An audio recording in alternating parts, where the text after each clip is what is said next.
The Raptors won this game, but at a very big price.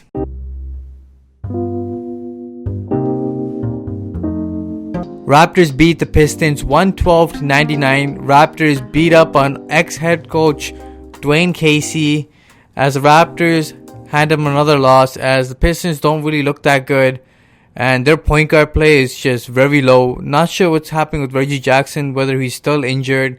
I don't know why they got rid of Ish Smith as well. Now he's in Washington. He was a guy that really wreaked havoc on the Raptors with his speed and him getting into the lane. But you know what? It doesn't matter because the Pistons, they're a bad team right now, and tons of things are going to go differently maybe in the offseason with Andre Drummond's contract, whether they trade him at the deadline or try re-signing him.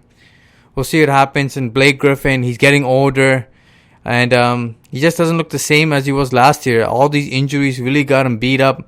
He didn't look good in this one. But the Raptors did not want Blake Griffin to beat us, and the Raptors doubled him every time. And initially, Blake Griffin was making the great passes, dishing it down in the baseline, some dunks, kicking out to shooters. He's making the right decisions. He's a great passer, very underrated. But in the second half, the Raptors did a great job of doubling him and really forced the ball deep into the opposite side of the court. And the Raptors scrambled back multiple efforts. Chasing the Pistons off the three-point line was major in this game. And the Pistons, who were top 2 in three-point makes, didn't really have anything going tonight. They missed a lot of shots, 17% from 3. Raptors did a great job chasing them off the line. And sometimes they just missed some wide-open shots. Got a hand to the Raptors defense. They were scrambling, made the Pistons double think what they were doing. And the multiple efforts really led the Raptors to a big-time second-half surge where they just closed out the Pistons. Compared to the Pistons, the Raptors shot 37% from 3, 13 threes. It was just fantastic. And Pascal Siakam, 6 threes in this game, was just making it rain early on. Had 13 points in that first quarter, especially that buzzer-beating 3 to end the quarter off. That was sweet by Spicy P. But he went cold after that. And then Kyle Lowry picked it up in the second quarter. He had 11 points in that second quarter.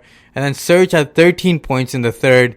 Each Raptor took their own chances and just abused the Pistons defense, which was very, very weak in this game.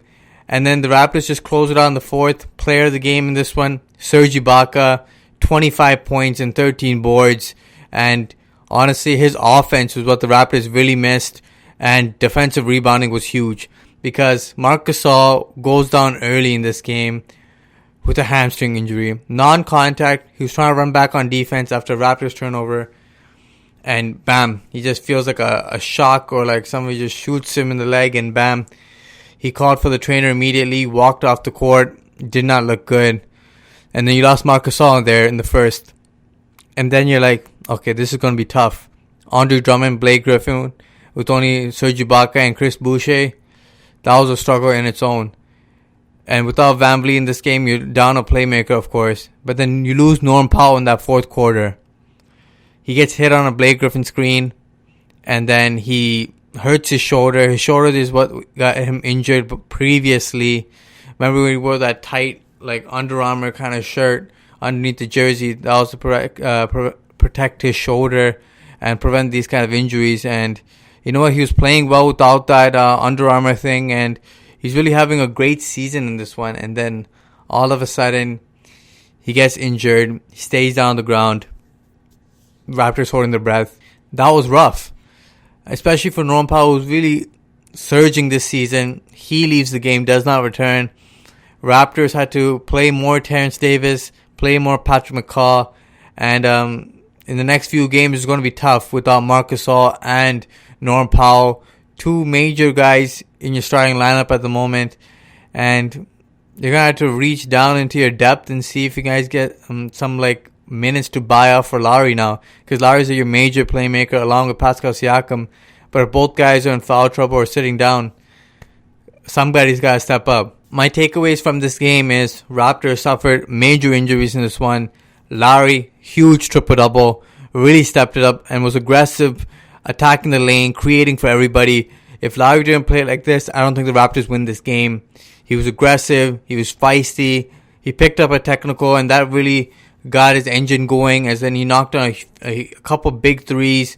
Was really emotional, and I was pumping up the crowd and pumping up the Raptor bench. If you seen the crowd, it was more Toronto Raptors fans than you see Detroit Pistons fans. There was "Let's Go Raptors" chants in there, as Raptor fans travel well to Detroit all the time. Great to see a Raptor crowd there. And Lowry, he didn't shoot the ball well, 5 of 17, but his impact on the game just was huge. 20, 10, and 10 tonight. But your MVP tonight, Serge Ibaka, as I said, he was major on the offensive end and grabbing rebounds. He was huge, running down the lanes, getting some monster dunks. Good job on the pump fakes today. I thought he did a great job of getting Drummond up in the air, or Christian Wood. And Christian Wood, another player on the Pistons who got injured tonight. So tons of injuries today on both sides. But Serge Ibaka was huge. Rondae Hollis-Jefferson did a great job buying OG minutes. OG had a strong game, 17 points that first half. But foul trouble kept him out of that second half. Siakam, strong first half, cold in that second half. But near the end of the game, he hit 2 dagger 3-pointers to really put the game out of hand. So he found his way near the end. Hopefully VanVleet returns soon. And honestly, Nick Nurse, he's been mixing up lineups, and this is why you do it. When people are missing or people are hurt, this is when it really comes in handy. Chris Boucher's, the Terrence Davis's, Patrick McCaw's, all these guys got to step up and fill in for the other guys who are hurt right now. And it's going to be a tough stretch now because you got some better teams coming up. Indiana on Monday. That means it's going to be a tough team to face. So we'll see what the Raptors get it going. But a good win, good solid win. And honestly, it was a tough win because they were very physical. But the Raptors persevered, even though tons of techs, tons of bad fouls, tons of missed calls in this one. It doesn't matter. The results, all that matters. Raptors get the W. First half, the Raptors allowed 64 points. Second half, the Raptors held them down to 35 points. Defense was huge in that second half, and that led to fast break opportunities for the Raptors, and that's the name of the game for the Raptors. Your defense leads to your offense, and then easy opportunities on the fast break. That's what this Raptors team is about. Otherwise, a solid game by the Raptors. Make sure you guys like, share, and subscribe to the Raptors Wrap Up. Smash that like button, guys. Until next time. Peace.